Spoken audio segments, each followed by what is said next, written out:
If you are a big Nintendo fan that is already actively paying for Nintendo Switch Online, then yes, I'd say so. There you go, I saved you like 10 minutes of your life. For those who want me to clarify more, then stick around, I got quite a bit to say about this. This is an app that's made for Nintendo fans who want a legal way to listen to Nintendo's music without the need to have CDs or having to use their Switch as a media player, or resorting to piracy. For anybody else, I don't believe you'll get much out of this if you're not a fan or if you're somebody who chooses to pirate Nintendo products regardless.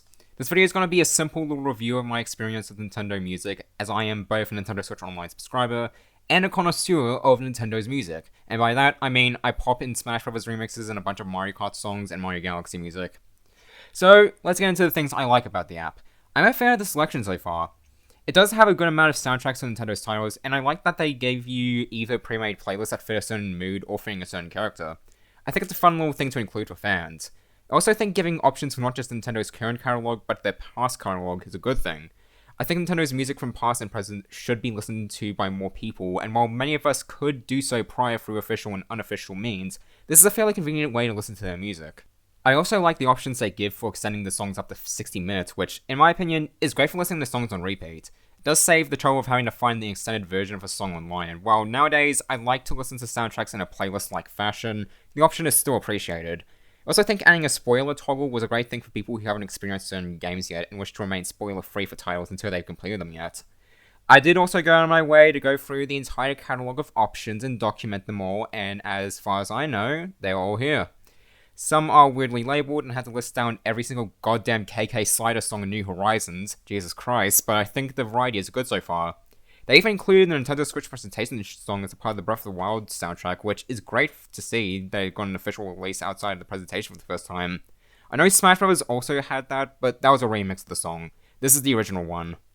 The audio quality, I did think it was pretty good from my experience. Now, I haven't listened to everything. I've listened to a couple of Splatoon 3 songs, a lot of the Mario Kart soundtrack, Mario Galaxy, the Wii songs, Mario Odyssey, Mario Wonder, and all that, but the quality was pretty good from there. I did see online that some did criticize the quality as not being as high quality, but I cannot confirm that, so if anybody is willing to correct me, then feel free to.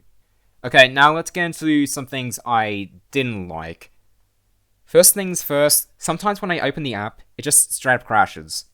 I don't know if this is a universal thing, but it does happen after a while when I try to get back in. It happens semi-often, it isn't a deal breaker, but it's something that does bother me. Sometimes it also crashes when I get back in and try to change a song, which is very weird.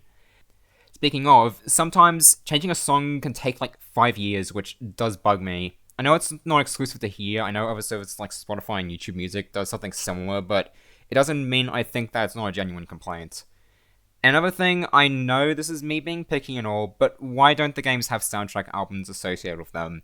I know the KK Slider tracks and Splatoon artists have album art associated with them, but every other soundtrack uses the original box art to represent the game, and each song uses a screenshot of the game.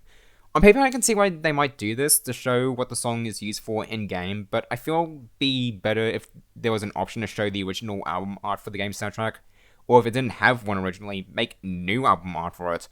Or heck, just take the game logo and slap the words original soundtrack below it and call it a day. It's not a deal breaker, but it is very lame in my opinion. Another one, why aren't the musicians credited? I think people would have at least wanted to know who made the original songs. Other companies have done this before in Spotify where they credit the original composers, but not here. I know Nintendo owns the rights to the music, but come on, at least acknowledge the musicians that created these songs. The biggest critique that people have of Nintendo music that I've seen was them wanting their music on Spotify. I'm going to knock some sense into these people and just say this. It's Nintendo, okay? Like it or not, they weren't going to do that. It would be nice, don't get me wrong, but Nintendo has always been fairly stubborn with how they do things. Remember, Nintendo originally refused to get rid of cartridges from the Nintendo 64 when the industry was moving to CDs, and when they moved to CDs, they made them mini CDs rather than normal CDs, which held less storage.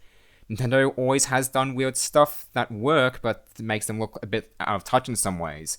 And there were fans out there who did request for something like this, and even if you don't like it, Nintendo at least offering their fanbase a way to listen to their music officially is something you should at least give them some credit for.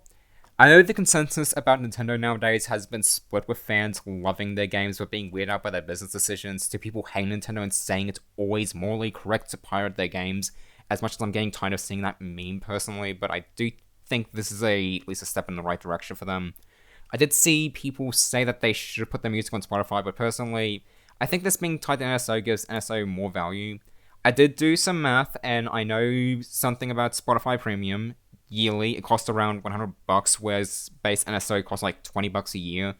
So even if you don't have a Switch for online stuff, you do actually pay less than Spotify Premium on a technicality. Though Spotify Premium, of course, has way more music to offer, so if you only care about Nintendo Music app may be for you, but if you don't care about Nintendo Music, then I'd say stick to Spotify or any other music streaming platform of your choice. It's all down to preference after all. Me personally, I pay for Spotify Premium, and I'm an active NSO member, so I'm basically getting Nintendo Music for basically nothing, but that's just me. So yeah, if you're somebody who doesn't actively pay for Nintendo's products and chooses to pirate their stuff, or if you like other kinds of music, this app isn't going to be for you. But if you are an NSO subscriber and love Nintendo's music, then go ahead. Keep in mind, not every soundtrack is there yet. Nintendo is regularly updating the app to include their soundtracks, so if there's a game soundtrack from Nintendo that interests you, or if the one you are interested in isn't there yet, then I recommend just waiting it out. Otherwise, go ahead, buy the board if you want to. I'm not here to tell you what you should and shouldn't enjoy, that isn't my job, I just wanted to talk about it and give a bit of a review, and yeah, that's all I really got to say. Thanks so much for watching, and I'll see you in another video. See ya. Bye.